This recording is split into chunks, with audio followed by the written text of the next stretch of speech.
Hi, and welcome to All Things Relationships. I am Kelli Miller. I am a licensed clinical therapist. I work with individuals and couples. I'm so excited to have you on today. As we all know, relationships are my passion. So I love doing this show and trying to do a variety of different topics. And we have a wonderful show today.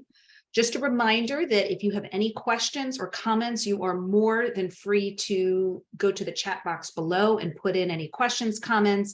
It could be about today's show. It could be about a future show, anything like that. We're happy to answer any of those. And if you feel more comfortable, you can also email allthingsrelationships with a 2 at the end at gmail.com. And I check that also if you want to keep it more confidential. Any comments and questions are super appreciated. We are going to recap last week's show. We had Annabelle Sophenia, and it was a really, really cool show. We talked about overachievers and what does an overachiever look like? How can it affect those around us? Really kind of how it's related to any addiction, right? How it can start, how it progresses, how it can manifest, and then really what's underneath being an overachiever. So it's a real juicy psychology show. If you missed that, you can feel free to go back and listen to that episode. So today I have a super special guest. Her name is Dr. Patricia T, and I'm going to go read her bio so you know who I'm talking about. Dr. Patricia, and make sure I'm pronouncing this right. It's Timerman, right? Is that right? Timerman. Yeah, Timerman. Okay, I want to say it right. Barbosa da Silva, or Dr. T for short, is a licensed mental health counselor and marriage and family therapist in Florida, and the executive director of her firm, Advocate to Create, A2C. She's Brazilian American, doing her sessions in Portuguese, English, and Spanish. Dr. T has devoted much of her work towards grief and immigration, focusing on suicide grief and on compromising clinical evaluations for immigration purposes for over 10 years.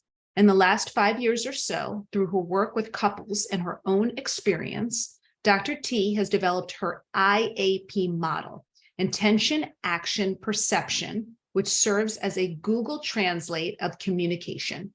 Additionally, through her own struggles with anxiety, Dr. T has focused on actionable coping skills for managing anxiety, along with actionable coping skills to help on communication, and is in the process of creating mini trainings and videos that are available on her firm's new training platform, advocate2create.teachable.com, teachabe.com.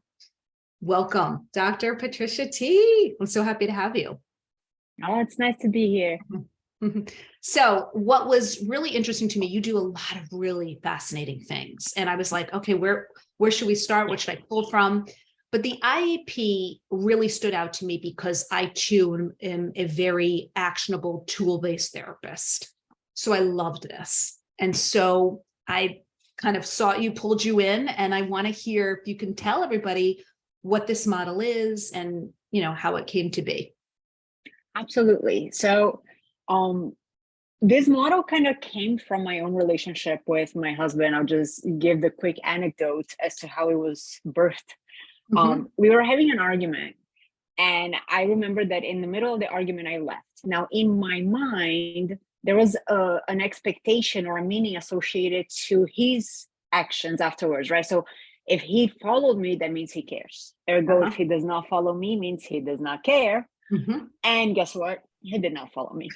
And then the fight just got worse, right? So then I had to stop. I'm like, let me put my therapist hat on. I asked him, why did you not follow me? And he told me, you created space. Had it been me, I would have wanted you to respect it. Right. Therefore, in respecting you, I didn't follow you. And that's when I realized, okay, my intention got lost in translation, and not every action is universal. Right. And that's where the IAP came about, right? There are internal and external factors. Intention and perception are both internal. The intention is internal to us, the person who's doing the behavior, but perception is internal to the person receiving it. The action can get lost in translation. Right. right? Just like mine did. And we hear it a lot, right? With couples, one of the themes that I've heard, and this is more empirical, like my experiential, not research based, but what I see a lot is that in a fight, the male tends to stay quiet. And I'm talking about when I've seen in some relationships, either heterosexual, same sex, right? But one partner tends to stay quiet in a fight, and the other one sees that being quiet as you don't care. Right. And starts to now get aggravated and fight and talk even more. Now the fight becomes not about the fight itself, but the fact that you don't care. Whereas the other person's like, I'm staying quiet because I don't want to make matters worse. Because if I say something, it's just going to escalate. And again, it gets lost in translation.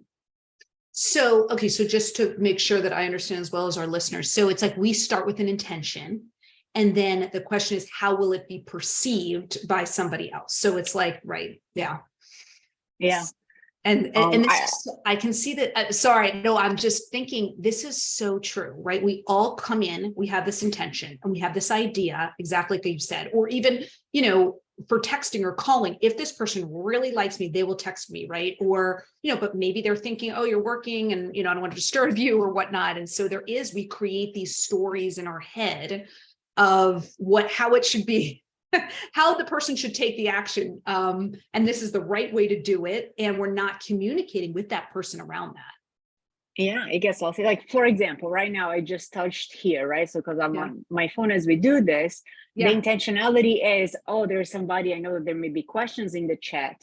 So, but if no one knows and all you see is me doing this, there's the possibility that, oh, is she looking at something else? Is she distracted? Is she not right? So the idea behind this is to really know how well am I reflecting am I expressing the intentionality behind my behavior? Because with every intention, there is an attached expectation from the other party, right? And they may not act the way in which we intended. It could likely be because that action got lost in translation.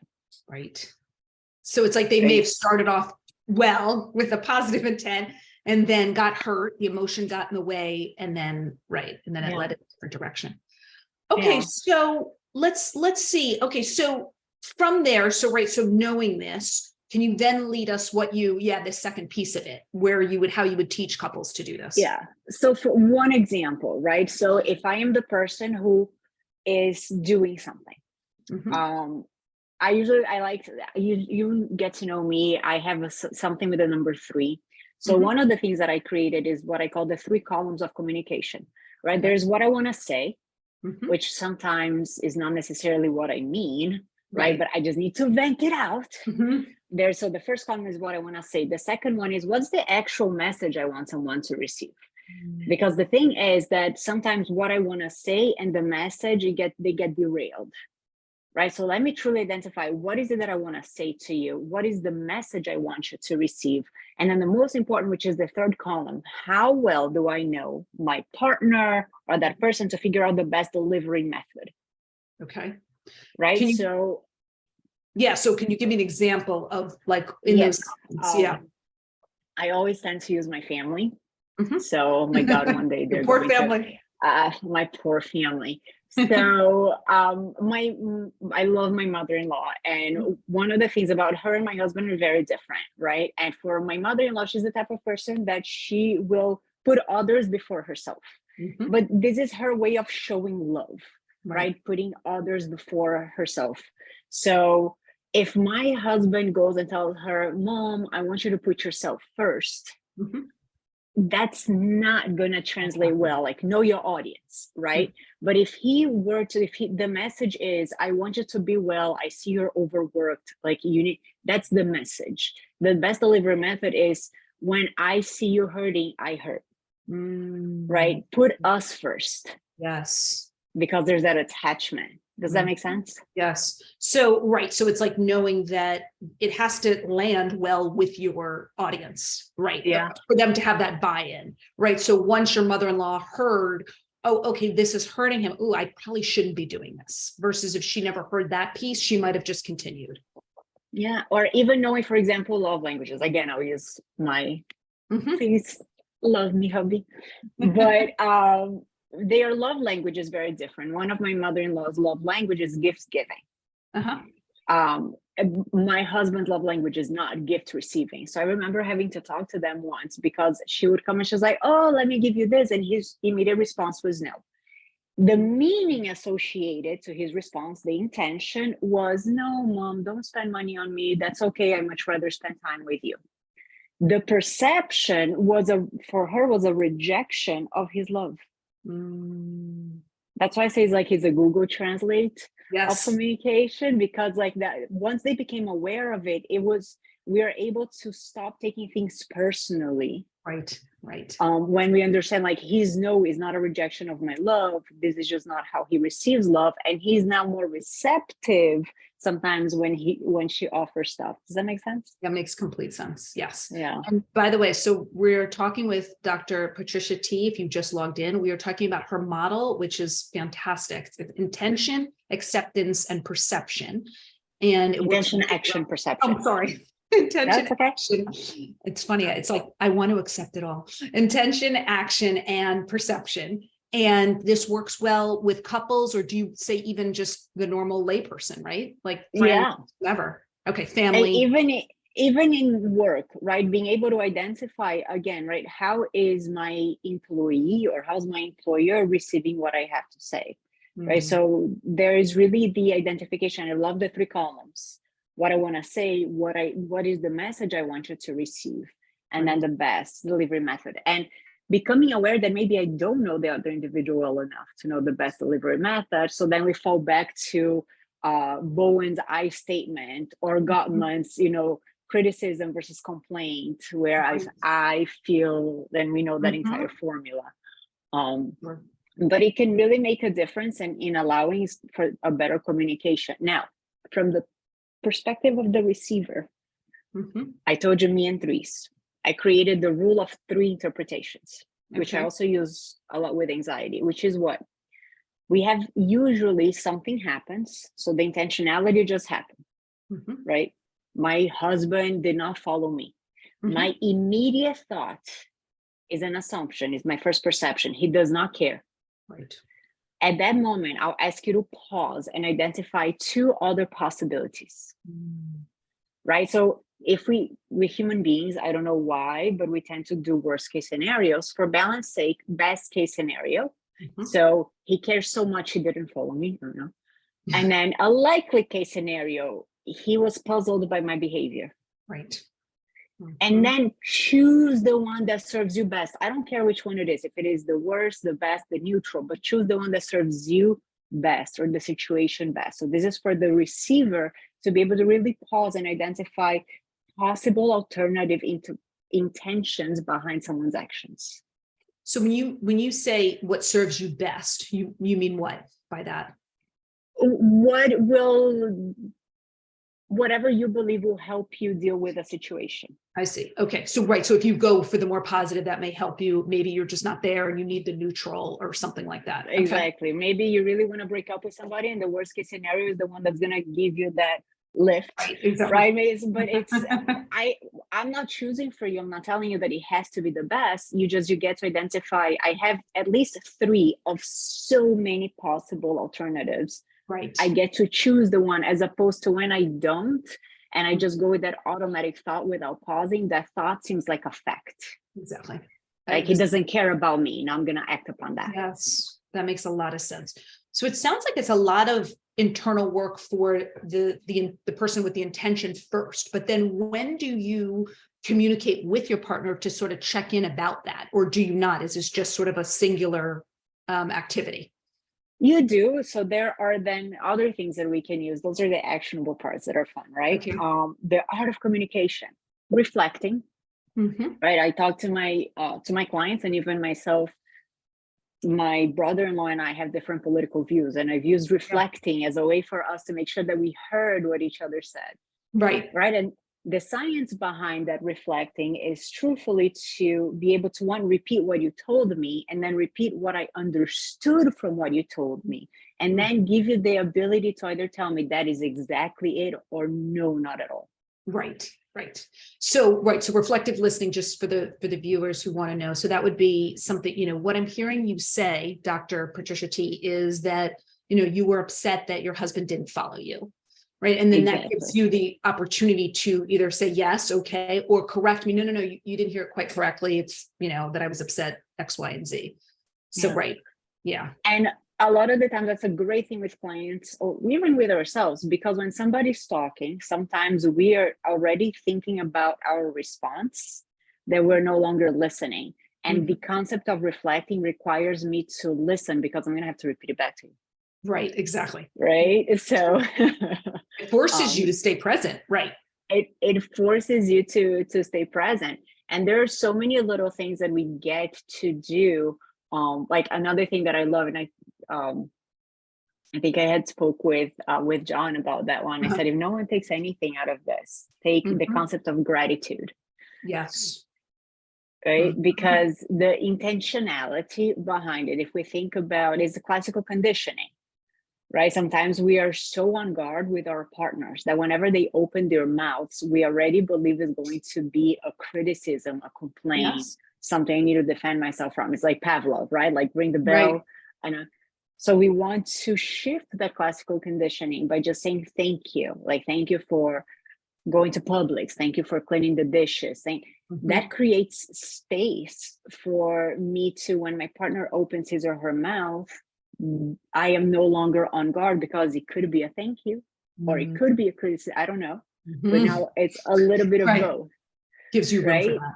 Yeah. It gives you room for that. Exactly. So it creates some space, and it creates some space also to help me really reflect to you, hey, this was my intention. Well, and I always say too, I mean, we all want to feel appreciated, right? So you can never thank or give too many compliments to your partner, in the sense that, that then, and I would say also, like, positive behavior begets more behavior. So if your partner is like, oh, cool, she really appreciated that, I'm going to do it again, right? Versus the negativity, it's like, you kind of, I'm like, okay, I'm walking on eggshells now, and I don't want to do anything. So it really, that gratitude and positive feedback is so huge.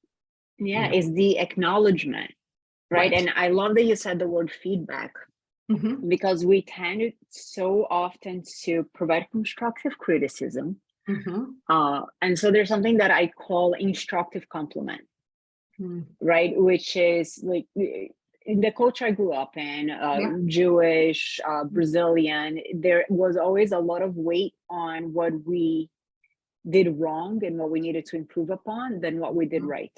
Right. So whenever a compliment comes, it's more fluff, right? It seems like there's no, like, with criticism, we know that there is a functionality to it, but with compliment, it's like, why? What's the purpose? There's no purpose. An instructive compliment gives a purpose, right? It's telling you what you're doing right. Right. Exactly. So when your partner does something right, allow him or her to know, because now it's not like I'm throwing shots at the dark, right? Like, I'm really, now I know what is working and what isn't working, as opposed to, okay, I didn't receive any feedback from this, so let me try something else, or let me go back to what I was doing because I wasn't recognized. Exactly. Yes, I'm so in agreement. And even the little things, right? Like, we can thank our partners. Thank you so much for taking out the trash, like little things, because I think what happens too, we take it for granted. We just assume our partner's going to do it, or that's their job, that's their chore. But it's like, we still want to be thanked for, participating in this unit and doing things together and all of that. So I totally agree with you there. I'm sorry. Go ahead. Go ahead. I was going to give an anecdote, but it's okay. No. Well, I was just going to ask you, with the IAP model, who do you feel like struggles and why? Because I think this would help our viewers. In applying it, that's a good question, right? Because in the IAP model, it's something that sounds so simple, right? Being able to really express my intention. So a lot of the times it could be having difficulty expressing myself or advocating for self, right? So it's truly letting me identify what purpose does it serve. That is one of the sentences, even if I should dare call it a mantra, that I use whenever I want to say something. Like I remember once in the car with my husband, I was in a bad mood and I was going to say something. And before saying it, I asked myself, what purpose does this serve? Right. And I realized that the purpose was going to be to bring him down to my level, as opposed to bringing myself up to his. And then I decided, I'm like, but that's not what I want. Right. I would rather be able to be uplifted at this time. So I shifted and I didn't say that whatever, because I can't remember what it was I was going to say, but instead I stayed quiet, tried to listen to music. So I think that sometimes when we don't know necessarily what our intentionality is or how to express ourselves, we might struggle a little bit, but that becomes the journey of truly understanding, well, what purpose do my actions serve, right? What are my expectations in response to this? I love this. So we are talking with Dr. Patricia T today about the IAP model. Her model talks about intention and communication. So if you just tuned in, and again, feel free to put any questions or comments in the chat. So Dr. Patricia T, I have some questions from our viewers, and I would love your take. Absolutely. Okay. I know your topic today is on intentions. I feel like I always start with good intentions. I'm going to eat healthy today, but then I end up doing the wrong thing, like eating an entire bag of chips.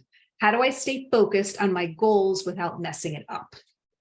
Fair enough. I love that. I actually, one of the videos that I'm uploading onto Teachable, I talk about mantras and the mean 3D, which is an activity that I created. So I'm going to share with this viewer specifically a mantra that's helped me because I'm guilty of that.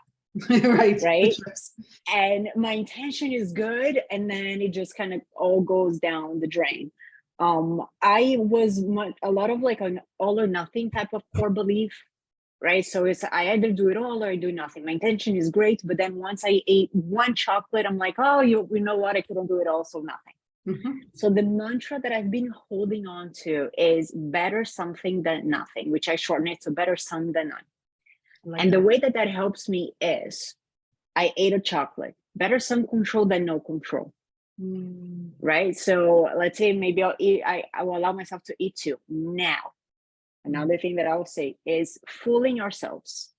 The reason that I say that is, if you get like snacks, big bag of snacks, divide them into small little bags, because there's that popcorn effect of just wanting to get to the bottom of it. And if you make those intentionally smaller, it can help.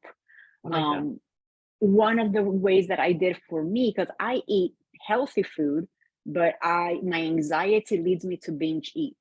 So is the frequency or the number. So I actually put meal 1, 2, 3, 4, 5, 6. So I know, okay, my meal 1, I can eat up to 6 meals a day. Right. So that helps me with the accountability. And then if I'm like, oh, today was a tough day, I'm going to allow myself like one piece of chocolate, but better some than none.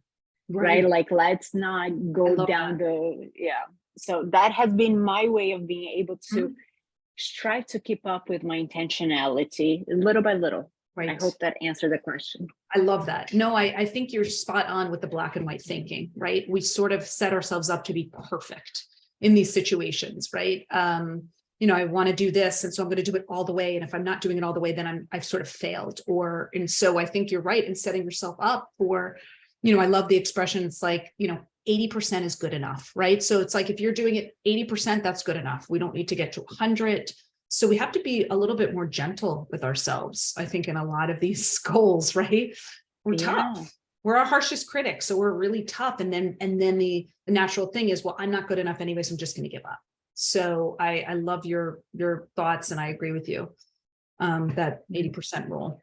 So, and I love what you said, right? Which is, we are our harshest critic. So if we're going to be our worst enemy, let us also be our best friend and have a little bit of both, right? So it starts with an involuntary, intrusive, self-deprecating thought, like when something is downloading, right? So I actually, a client from a long time ago taught me this concept of the idea of it like downloading. And I'm like, okay, so is an intrusive, self-deprecating thought that begins the download but ended with something positive, ended being your best friend. I love that.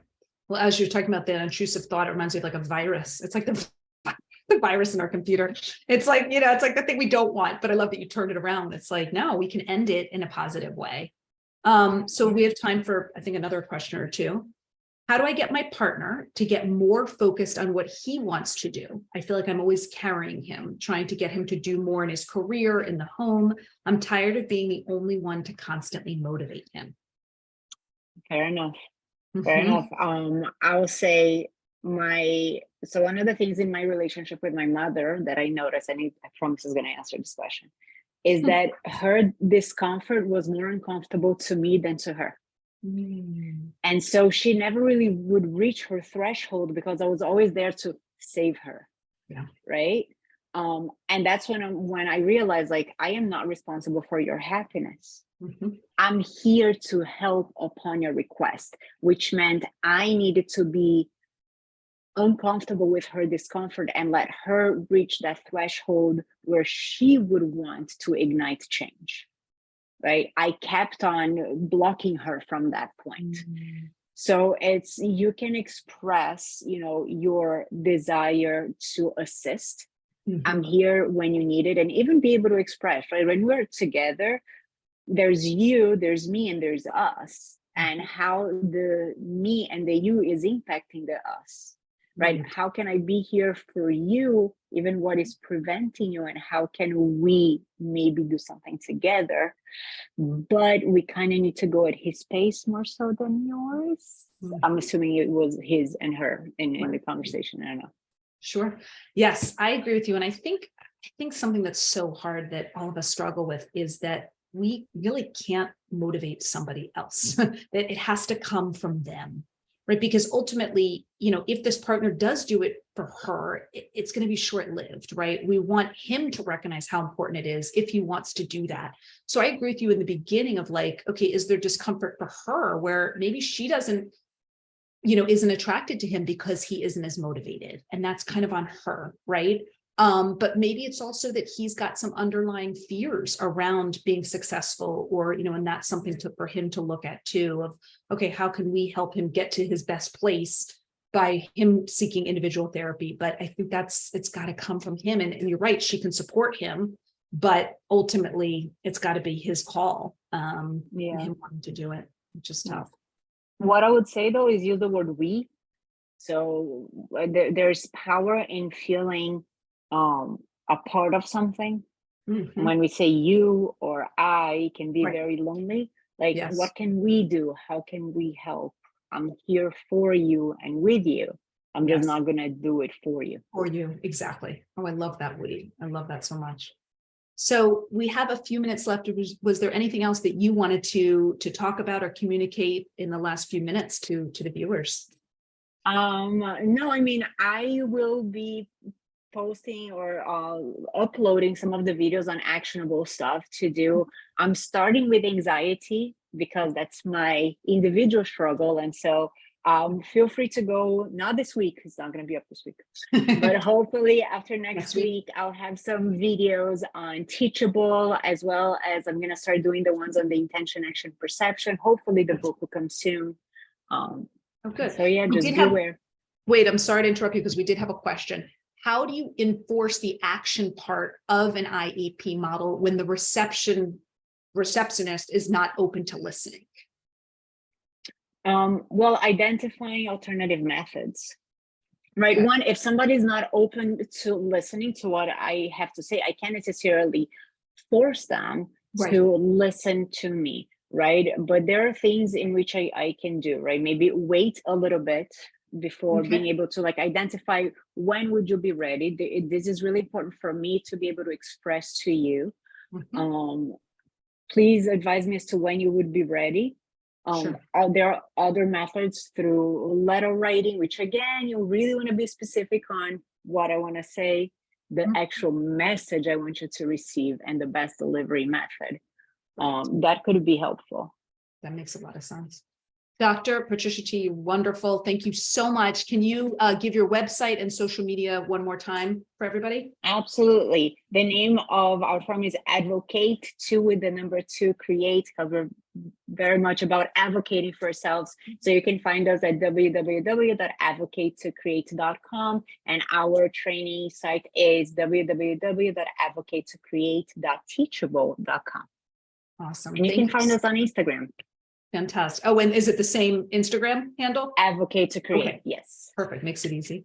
And my Instagram, if anybody wants to follow, is Kelli Miller Therapy, Kelli Miller Therapy. And my website is kellymillertherapy.com. Next week, I'm out of town, but the week after that, we're going to have a really great show with a financial advisor. We're going to talk about relationships with money and why it's so difficult to have those conversations, why money is one of those things that just feels so sticky. That should be super interesting. Thank you so much again. I really appreciate it. And I will see you all in 2 weeks. Thanks so much. Bye-bye.